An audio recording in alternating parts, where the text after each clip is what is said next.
In my eyes, you can never ride a mountain bike too much, although daily life does have the habit of getting in the way of this sort of thing. But if you're creative, you can turn any ride, even your daily commute, into one that tests you a little bit, tests those skills, gets the heart rate up, and more importantly, is great fun. Here's how I use my commute for exactly that.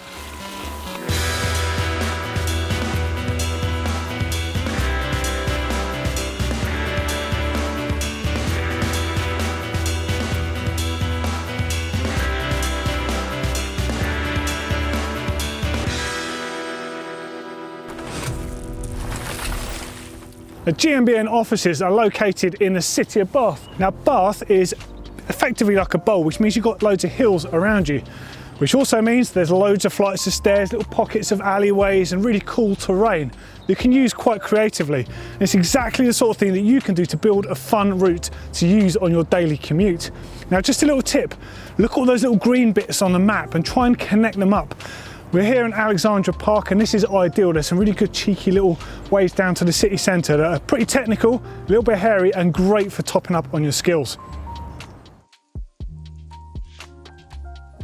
Now the key to a really good urban ride is actually planning it out a bit, and now this is where Google Maps is your friend. Put it on satellite mode, have a look around the town you're in. Now for example, I'm going from home, which is up at the top of one of the hills around Bath, and I want to make my way to the GMBN office. Now as the crow flies, I could probably get there in 15, maybe 20 minutes, but that's not quite enough. I want to have a bit more of a ride. So looking at this, so what I can see here is I want to come down this main road and there's a green patch here. That means some woodland. So I'm going to go into those woods because I also like to combine a bit of everything that I can.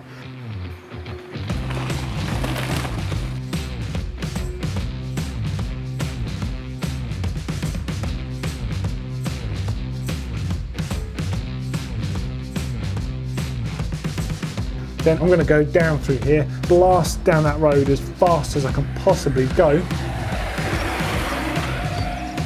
And then actually to get to the next section, there's a bit of a disgusting hill climb, but actually it's pretty good to have a little bit of pain in the mornings before work.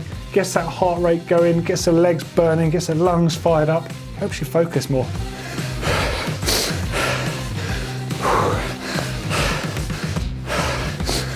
Just because it's an urban ride, it doesn't mean it has to be easy.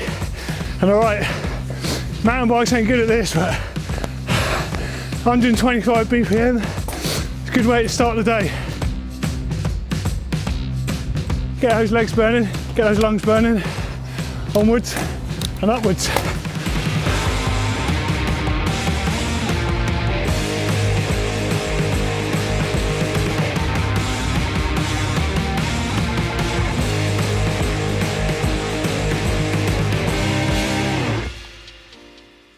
So as far as the concrete jungle goes, this is a real find. So it's a nice steep rolling down a flight of stairs, bit of a slippy steep tarmac off Camber Bank and onto a really nasty 90-degree left turn and down what looks like a really steep flight of stairs, especially at the top here. Now if this was wet, it might be a different story, but today it looks bang on. So there's a lot of factors here you have to take into account. Firstly, there's your approach. Coming in, you've got to make sure there's no one around when you do this. So I can actually check this on my run in at the top. I can glance over the fence, roll down this first flight of stairs here, and this is great because this is pretty rough stuff, so it does feel a bit like an off-road sensation. Come down to this corner, and my bike's actually too long to get around this turn, so it involves a bit of trial skills here. And I actually have to get my front wheel onto that first step before I can actually straighten up in order to get down here. So it's actually quite a technical maneuver, and actually it does get the heart rate going because it is pretty dangerous. And off we go.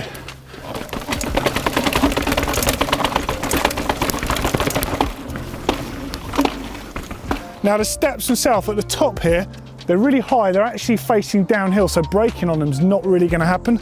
So it's definitely an element of speed control. You have to do it first before you get off the brakes.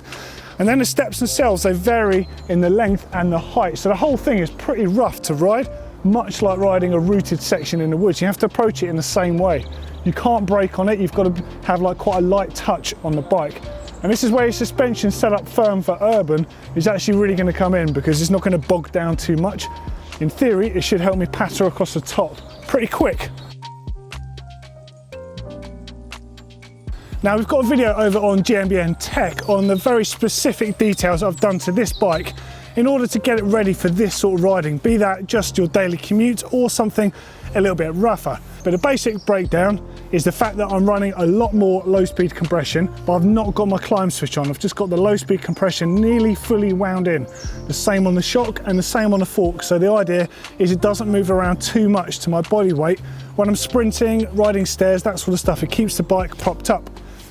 Tyres, I'm between 40 and 50 PSI.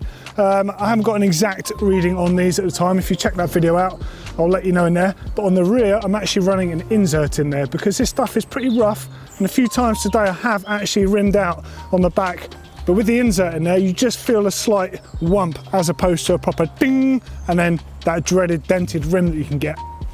As for safety aspect, I've got a rear light. This is just it plugs into a USB and a computer. There's no sort of moving parts as such. There's nothing to open and get water inside. Nice and reliable. And up front, I've got a little exposure light here. Same thing, it lasts about an hour on full chat, but I only ever need it on the minimum setting, just for urban riding.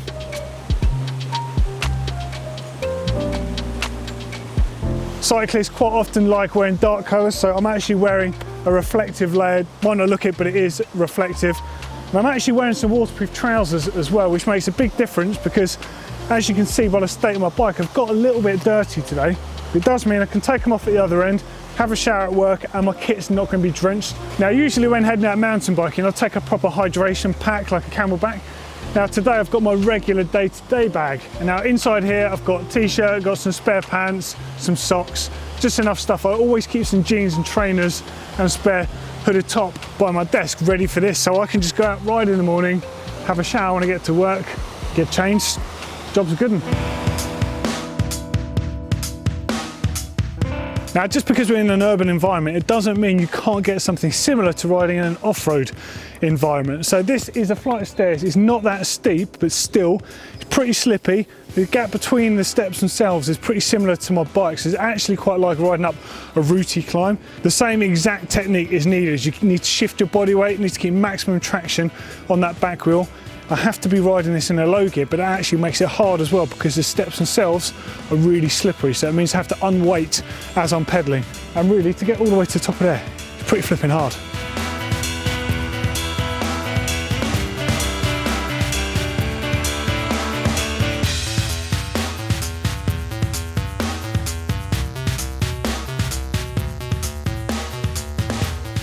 Right here is a flight of stairs that actually makes it kind of fun, and it's a bit of a challenge too. There's a few little hidden factors. So today it's pretty miserable and damp, the typical UK weather that you're going to get on the morning riding to work or college. So I come blasting along this section towpath, but I can't come into this turn too quick, so simply you're going to slide out and lose your speed to get up those steps. So the trick to get around here without getting a puncture, without damaging your wheel and actually getting up those steps is to actually come slow in and then get a couple of hard cranks. You want to be in quite a low gear, and just before you hit that bottom step, push into the bike and lunge as if you're doing a bunny hop. That way, when you do hit some of those steps, your weight is off the bike as much as possible. Then at the same time, you need to be looking out to make sure there's no pedestrians there and get pedaling before you lose your momentum and carry on. Pretty tricky, but actually a good technique to practice. Pretty good fun as well, to be honest.